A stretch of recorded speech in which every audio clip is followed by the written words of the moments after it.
In 2015, the Presbyterian Church of New South Wales voted to opt out of marrying couples under the Marriage Act, assuming the federal government changed the definition of marriage.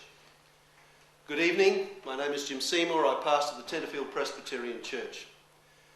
It's with a heavy heart that I find myself talking to you this evening. I believe this nation stands at the crossroads, and the outcome of this week's federal election could prove to be that crossroad. For you see, lying beneath a lacklustre election campaign is an issue that has the potential to tear this nation apart. Sir Henry Parkes delivered his Tenterfield oration in our town in 1889. It proved to be a speech of such potency that in only 11 years it united the colonies of this land into one indissoluble nation called Australia. Although I don't believe my words will rival the nobility of Sir Henry's speech, my prayer is that somehow my message might arouse similar nationwide awareness and lift a veil of deception from our eyes, that Australia might once again start visualising a better future. Friends, you and I both, together with our families, remain the beneficiaries of Sir Henry Parkes' speech. If you've ever travelled overseas as I have, you will know beyond any doubt that this country has become the greatest nation on earth in which to live. Although as a kid I dreamt of becoming Prime Minister, one day, as children, hey, we all have big dreams, I can speak to you tonight knowing that I have no political ambitions, nor do I claim allegiance to any political party or individual standing in this election. The ideals enunciated by Sir Henry Parkes some 126 years ago were far above politics. I too hope my message will be seen to be above politics, for my only motivation is to preserve the good welfare of our nation's families, one people under God, as our Constitution proclaims. Friends, the issue that could tear this nation apart is the demand for marriage equality or same-sex marriage. Former Deputy Prime Minister John Anderson agrees, yet he also points to the Safe Schools program, presently proselytising children with gender ideology as a perilous threat as well. Australian feminist Germaine Greer, an unlikely supporter, has also been scathing of the same Safe Schools program. Let me say this right up front. A nation stands or falls on its morality, not economics. Not only will condoning same-sex marriage be a retrograde step, but it will become the first step revealing a huge underbelly of social change designed to destroy families. Now, Christians fully understand, and sadly non-Christians don't, but our fight is never against flesh and blood. It's against principalities, powers, rulers in high places, indeed spiritual forces preying upon otherwise good men and women. I tell you, it's the very heart of evil that's manipulating this sudden demand for same-sex marriage. Faceless powers aren't interested in the welfare of human souls. They only see us as puppets to be used, abused and discarded as they march relentlessly towards much bigger objectives. With same-sex marriage agreed to in law, these forces will begin to remove our right to exercise conscience. They'll stop free speech. They'll silence, in particular, the Christian faith, thereby mocking God, remove our property rights and control every aspect of our lives, including how we choose to bring up our children. In short, these forces consider same-sex marriage an important step towards global governance. I myself would prefer to call it global enslavement. Now, I love the people of Australia. If I didn't, I'd have never contemplated stepping into the office of pastor. Consequently, I try very hard to treat all souls equal before our Creator. But that admission doesn't mean I must advocate for those whose ideals differ from my own. Often, when men debate their differences, the outcomes can be better than expected, especially when the interests of the body corporate is the main objective. Sadly, there could be some listening tonight who don't care about the interests of the body corporate, preferring I had no voice at all, especially on matters like same-sex marriage. But as an Australian citizen, I choose to exercise my democratic right. We, as a church family here at Tenterfield Presbyterian, choose to exercise our democratic right to speak our concerns publicly. I pray that by the time I'm finished, common sense will have prevailed, just as it did 100 years ago, when initially Parkes faced pockets of opposition in his nationhood proposal. Let me ask the older members of our audience, those who are not homosexual or lesbian themselves, but are same-sex marriage supporters. Were you always a supporter of this ideal? I hear the honest voices saying, no, I wasn't. So what changed your minds? Was it simply mounting public pressure? Were you wrong then, but right now? Or were you right then and wrong now? 4 days before Jesus was crucified, the common folk in Jerusalem hailed Jesus as their Messiah, as he rode a donkey into Jerusalem. Next thing we know, these same people were demanding Jesus be put to death. Why did they change their minds? The religious leaders of the day deceived them into thinking Jesus was a fraud. Initially they were right, but after being manipulated by the powers to be, they became complicit in the greatest misadventure in human history. The Jews are still suffering the consequences of that wrong decision. No wonder Jesus calls us sheep. We're all so easily led astray. Now, I remember as a young police officer only 40 years ago that there was an overwhelming expectation of Australian society that demanded people like me arrest men and women who practiced homosexuality. What's happened in 40 years to change our minds? I tell you what's changed our minds. A resolute and decades-long campaign designed to brainwash us into believing the homosexual lifestyle is somehow different to what it was years ago and is now somehow respectable and therefore justifiable. Friends, homosexuality hasn't changed its spots since the days we all vehemently disapproved of it. The only change is it now comes disguised, wrapped in pretty rainbow-coloured paper. So, Pastor, what authority do you have to speak so forcefully against recent changes in social thinking on homosexuality? Well, I'll tell you where I get my authority from. God's calling upon my life.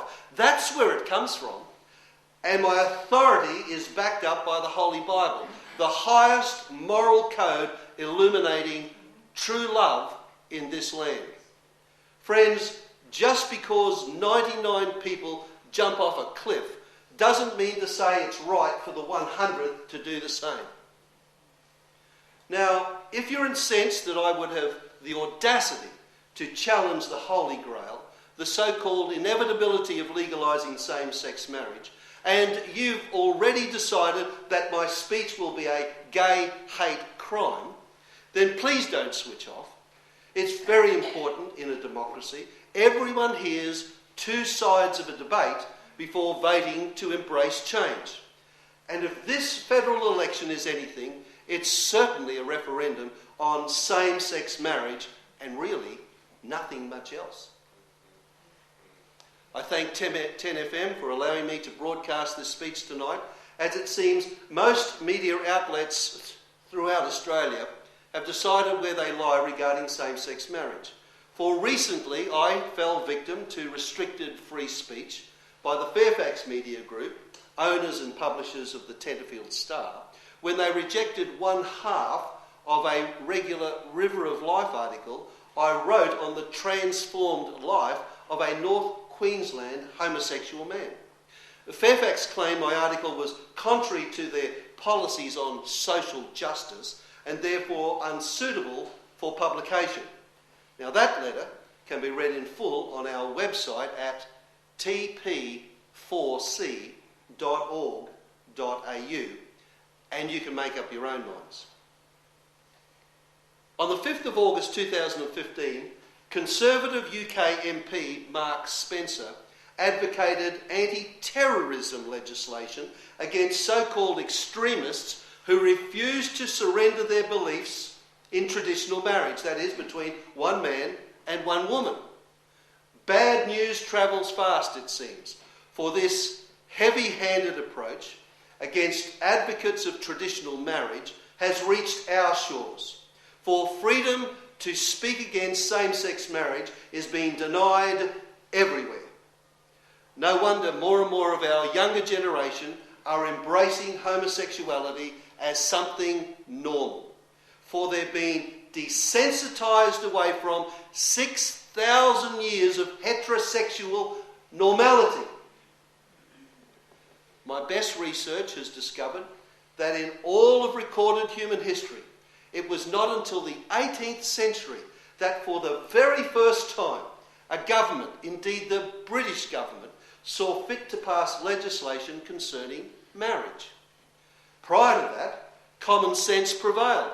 Men married women, and governments didn't need to interfere in what had been self-regulated since Adam was a boy. Another fascinating discovery was that prior to this present push for marital recognition, homosexuals and lesbians have never, ever demanded their relationships be formalised in any culture anywhere in the world. It was only after a concerted campaign pressuring the Howard government in 2004 that Mr. Howard was forced to act. And so for the very first time in our nation's history, legislation was passed defining marriage, as it always had been, a commitment to holy matrimony between a man and a woman. I remember being told by a Canberra lobbyist friend many years ago, a man who once worked with Labor Minister Lionel Murphy, now deceased, how Murphy wanted to break the monopoly churches had over marriage in Australia. Murphy ordered my friend to go to Sydney, hire a photographer, a good-looking girl, good-looking bloke, pretend that they were being married by what Murphy called a celebrant. The harbourside photos would be used to show how people could marry outside the church. My friend was a Christian. He refused. Murphy sacked him on the spot and got someone else to do his bidding. And so began a departure from being married in the eyes of God. It was all engineered, and the institution of marriage has been under attack ever since. Only this past week, Senator Penny Wong spoke at the 28th Lionel Murphy Memorial Lecture, a forum that apparently still attacks the concept of traditional marriage. She named those who oppose marriage equality as hateful people, all for the sake of justifying her position, I suspect. Back to the events of John Howard and his government's legislation defining marriage between a man and a woman. Listen how former Treasurer of Australia, Peter Costello, remembers that event. When the Howard government amended the Marriage Act to make it clear marriage was a union between a man and a woman, then Labor Shadow Attorney General Nicola Roxon told the House of Representatives that Labor as a party supported the amendment, declaring the bill is something we do not have an objection to. The bill passed without even a vote being called for. The matter was concluded in 25 minutes, perhaps a record in our Parliament. End of quote. What on earth has happened to Australia in 12 short years? If we listen to the media, you'd think there was no issue of greater importance than so-called gay marriage. On the world scene, however, only 19 of 195 member nations of the United Nations have approved same-sex marriage. When this was pointed out to Prime Minister Malcolm Turnbull, his response was simply, yes, but those closest in culture to ours have done so. My response would be, just because a mate chooses to drive recklessly downtown doesn't mean we have to as well. And just in case you'd forgotten, the Australian Labor Party at their 2015 National Conference adopted a policy that from 2019 onwards, any Labor parliamentarian who votes to support marriage as one man and one woman will be automatically expelled from the party. In other words, in 2019 onwards, Labor MPs must leave their consciences outside the party room. Friends of mine, indeed in this church, feel betrayed by their beloved Labor Party and have handed in their resignations over Labor's insistence to bring on legislation approving same-sex marriage in Australia. Good on them. Removing a person's right to exercise their conscience is a very, very disturbing development. If someone can no longer vote according to their conscience in Parliament, then we as a nation are on a slippery slope to destruction. This is surely a long way from what our founding forefathers envisioned at federation, for surely they were politicians not afraid to say it like it was. And this is why I believe this nation has never embraced the notion of separation of church and state. Yes, many people speak about it as if it exists here in Australia, but it's never been part of our constitutional structure. And here's why I believe Australians have never fully embraced the notion. We believe in a person's right to exercise one's conscience freely. In the early days of our nation's politics, whether they professed it or not, most politicians had a belief in God and consequently brought a high moral conscience into the Parliament.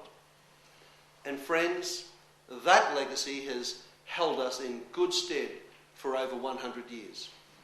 But to suddenly have our Parliament full of yes men, all fearful of exercising their consciences, well, that's just a dreadful state of affairs. There are forces in our midst hell-bent on deconstructing every freedom we've cherished since Federation. I'm here tonight to reveal the plug that will empty the bathwater of wealth, reservoired for over 100 years, is the issue of same-sex marriage. I would suggest to you that there are question marks hanging over Mr. Turnbull himself, the Labor Party and the Greens in regard to same-sex marriage.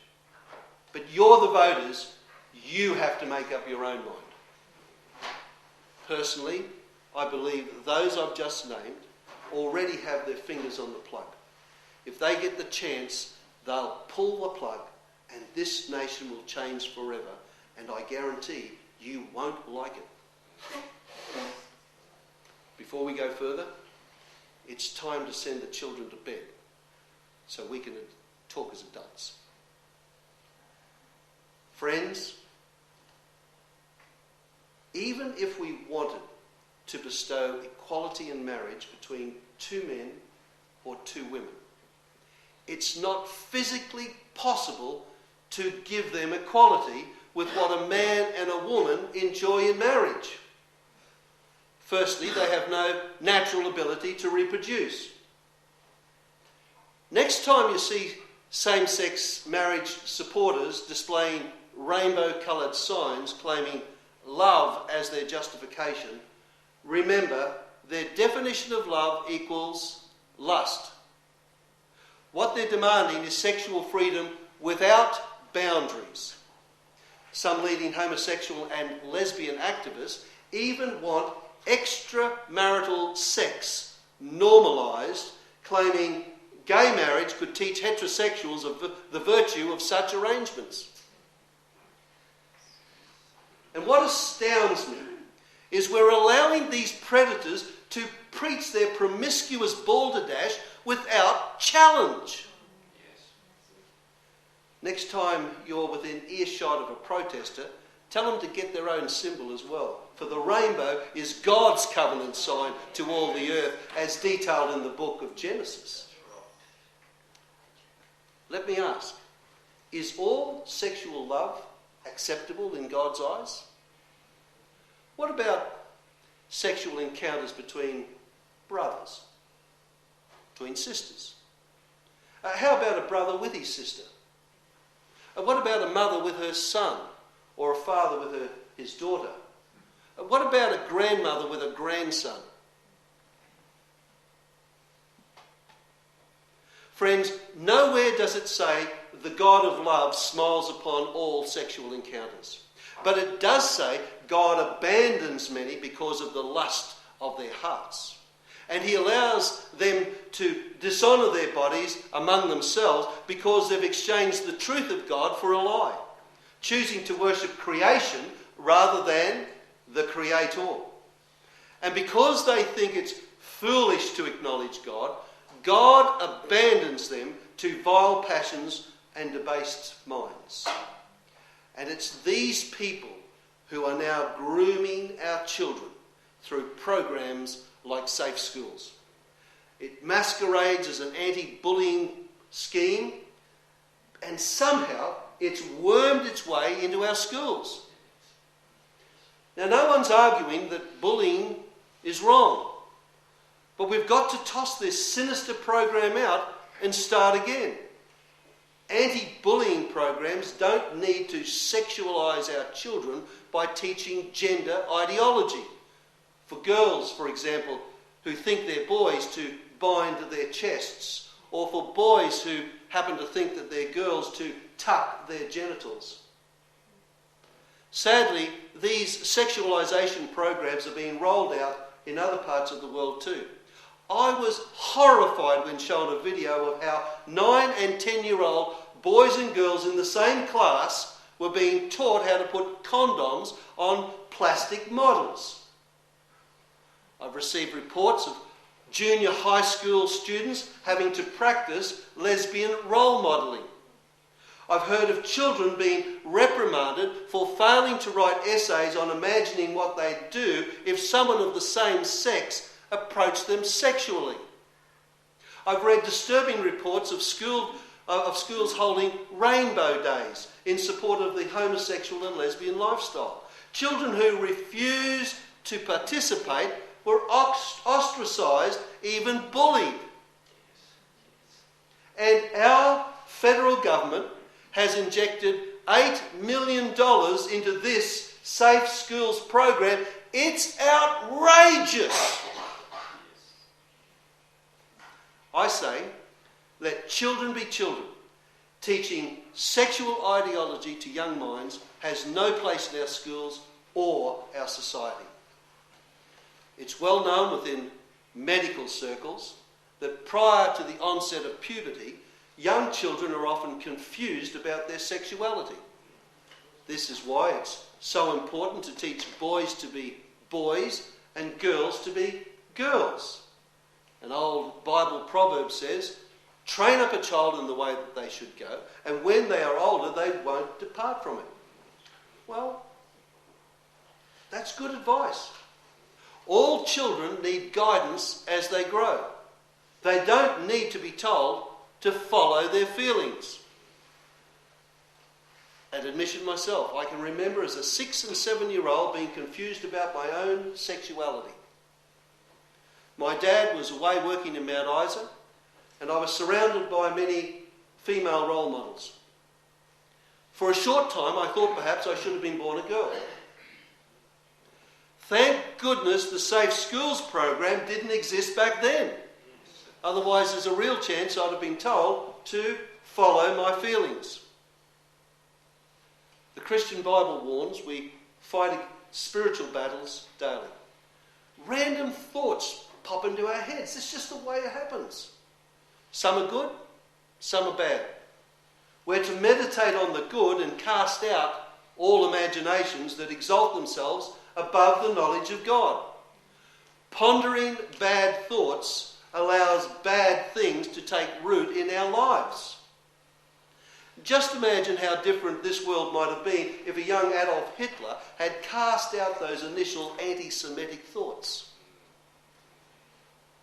Abandoning the biblical plumb line as our social standard will see us following after every lie that pops into our heads. God's model for family, dad, mum and children, is undoubtedly the best model for families. Best model to emulate. I know we're living in a fallen world and that ideal model is often shattered through death, violence and abandonment. But no doubt some families with two dads or two mums, they too can provide loving environments. Yet more and more children from these families are growing up and wishing they had a father and a mother so that they might have gained a more balanced upbringing. Consequently, because children have a God-given right to a father and mother, legitimising same-sex marriage is, I'm afraid, a step too far. Does that mean we're to hate these existing quasi-family groups? Absolutely not. Instead, we need to go out of our way to love these people with the love of God. But are we ever going to see an end to these designer families, Pastor? If we continue to allow our universities, our colleges, our high schools, our junior schools, and even some preschools to keep teaching multiple gender ideology, then I suspect the answer is no. I ask you, what have we become? Why are we allowing our children to be exposed to this stuff? Why are we so nonchalant to these accelerating trends? Friends, if we don't stand up soon and shout, enough is enough, then I'm afraid God will allow us to descend very quickly into a time of tribulation Australia has never known before. Lyle Shelton, head of the Australian Christian Lobby, makes a valid point. Humans are made in the image of God and capable of great things. Yet at the same time, we are fundamentally fallen, given to selfishness, excesses, and sin in general. Followers of Christ, however, see in Jesus a model of renewed humanness. And with that newness of life within us, our challenge is to look to the interests of others, not just ourselves. With same-sex marriage, our focus here tonight, it's important to understand God calls Christians to be watchmen. And because we value the sacredness of life and the holiness of marriage above all else, our role is to protect freedom by warning, not judging. And that's what I'm on about tonight. Columnist and atheist Brendan O'Neill writes, everywhere gay marriage has been introduced, it has battered freedom, not boosted it.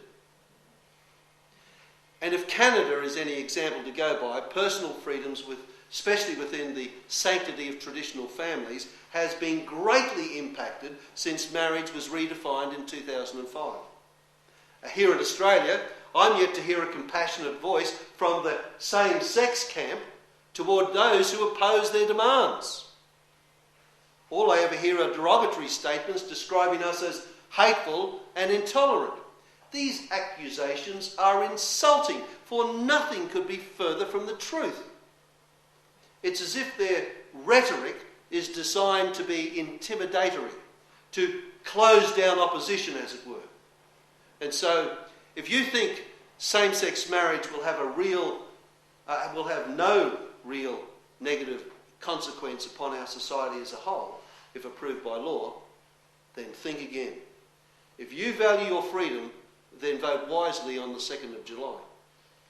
Now, the great German evangelist Reinhard Bonnke, once put on the spot by a journalist concerning same-sex marriage, hoping, of course, to embarrass this great Christian man, a man, by the way, who has been instrumental in leading millions of Africans to a saving grace in Jesus Christ.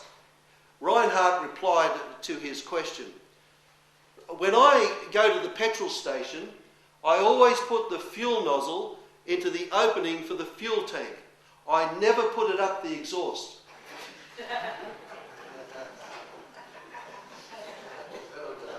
The interview ceased immediately. I mean to say, where else do you go with that? But it just makes sense though, doesn't it? Males are not being designed to put the seed-bearing instrument into the sewer pipe. God's program is for men and women to marry, then to multiply. And it appears this God-ordained model has served the world well, for it's been practiced throughout generations, across religious lines, and within cultures for 6,000 years now. God designed marriage to exist between a man and a woman, that he might demonstrate his love for humanity. It pictures God loving his bride, that's the church, and how he wants to redeem her by cleansing her so she can be reconciled into his presence forever with great joy and fanfare. But since the days Adam and Eve rebelled against God, that union could only take place through the cutting of a covenant. In other words, the shedding of innocent blood to wash away the sins of the guilty. Jesus Christ became our husbandman by shedding his innocent blood for the sake of humanity. We appropriate that life-saving benefit into our lives by faith. God says, "Whosoever believes in Jesus and remains faithful to him will not perish, but have everlasting life."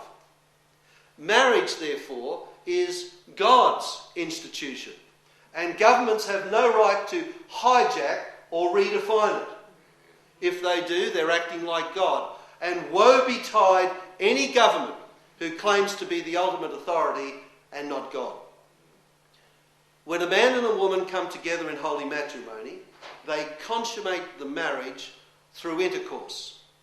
The entrance to every virgin woman's womb is sealed by a membrane called the hymen.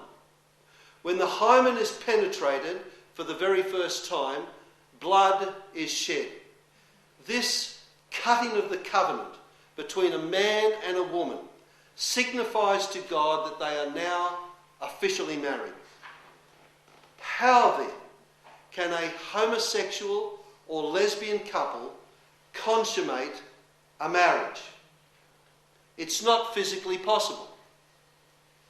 Consequently, even if society agreed to same-sex marriage, it can never be equal to heterosexual marriage. Demanding marriage equality is simply a farce. Now, from a health perspective, anal sex is considered high risk because the anal and rectal tissues are delicate and don't naturally lubricate. They tear easily and permit disease transmission. Common sense dictates no civilised society ought ever sanction same-sex marriage, for that would legitimise a sexual act potentially harmful, for it's against the course of nature. If you're not a practising homosexual or lesbian, but you now support the concept of same-sex marriage, then please listen carefully. You may have homosexual and lesbian friends. If so, be there for them. Care for them. Be kind and generous towards them. Your friends may be victims of grooming or sexual reorientation at a time when they were vulnerable in pre-puberty days. Maybe they had a poor relationship with parents, particularly the father, and this has had a devastating effect on their lives. Can you blame them for seeking love in all the wrong places? They may also be the victim of spiritual attack. You need to be there for them, to show them love in a non-sexual way, of course. For you see, they may be searching for a way to escape the lifestyle they've found themselves in. And perhaps they're looking for someone like you to confide in. How can they confide in someone who's always telling them they're wrong? Whatever you do, though, do not condone their sexual behaviour. I emphasise that again. Do not condone their sexual behaviour. Now, I'm not for one moment suggesting that your homosexual and lesbian friends are not decent, law-abiding citizens, but whenever homosexual and lesbian lifestyles have been condoned by the wider community in days past, pedophilia has also become fashionable. In both the ancient Greek and Roman empires, it was the social norm for high-ranking male politicians to parade their young boys publicly. Don't think it'll happen here? Think again. The only thing we learn from history is that we learn nothing from history. Policing pedophilia today is almost a lost battle. Granting marriage licences to same-sex couples will be the straw that breaks the back of law enforcement agencies battling pedophilia. If you want to protect the lives of your children and grandchildren from sexual predators, then it's time to stand up and say enough is enough to this rampant sexualisation of our nation's children. Saying no to same-sex marriage will fire an arrow into the heart of this unholy movement. As I near the end of my message, let me make it very clear. Homosexuals and lesbians are welcome in our church anytime. We'll gladly extend the hand of friendship to share how the love of Jesus has set us all free from the penalty of sin. No one has a right to hate or show violence toward anyone in this country, irrespective of their sexual preference. Surely the recent slaughter of innocent men and women in Orlando, Florida, USA, drove this point home to us. 49 lives snuffed out by a homosexual Muslim, no less. Confused? So am I. But let me say this. If we continue to pander to both the homosexual and Islamic lobbies in this country and give them everything they want, don't be surprised when we hear of another powder keg exploding, but this time in a neighbourhood closer to home. Do you think my warning is a bit too raw? Then before you take the high moral ground, answer me this question. According to the Sun Herald newspaper, why didn't social media outrage to the killings in Orlando, Florida, ever reach the height of social comment being posted at the same time, mind you, about actress Meg Ryan's new facelift?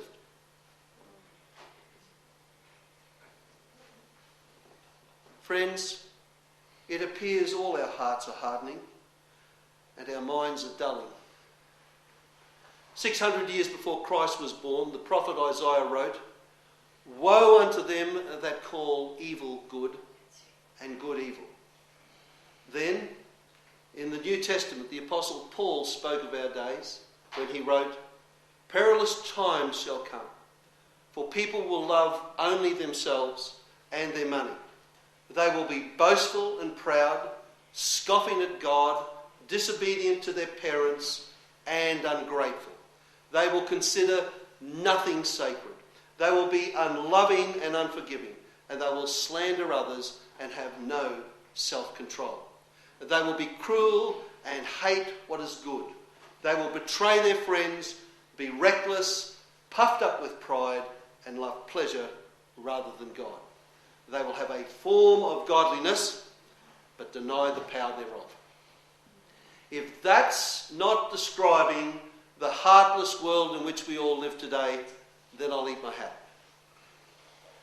When God destroyed Sodom and Gomorrah, it appears it wasn't because homosexuals were terrorising the inhabitants of the city. God destroyed them all because the majority of residents condoned the practice of homosexuality. Did you hear what I just said? In other words, they turned a blind eye to what was happening and became complicit in what God called an abomination. Abraham's nephew, a man called Lot, had only recently moved to Sodom. When he was visited by two male angels, the men of the city wanted to rape them. Lot told those guys, "Hey, that would be evil." The men replied by saying, "Who made you judge over us?" Isn't that the same accusation made by advocates of the same-sex marriage group towards anyone daring to speak out against them? History is simply repeating itself.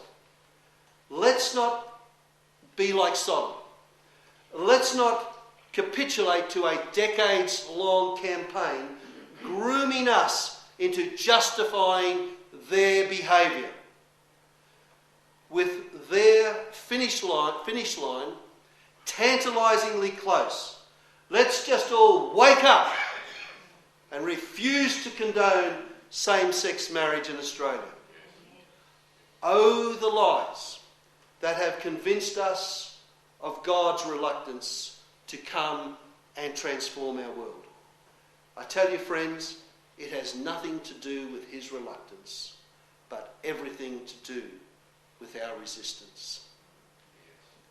God has never changed his mind. Our nation will stand or fall on the level of morality we so choose. Let's be determined to make the future prosperous for our children. Bless us, Lord, and advance Australia fair. Vote wisely on the 2nd of July 2016. Written and spoken by Jim Seymour, 117 Logan Street, Tenterfield. Authorised Jamie Gibbons, Jeff Harvey.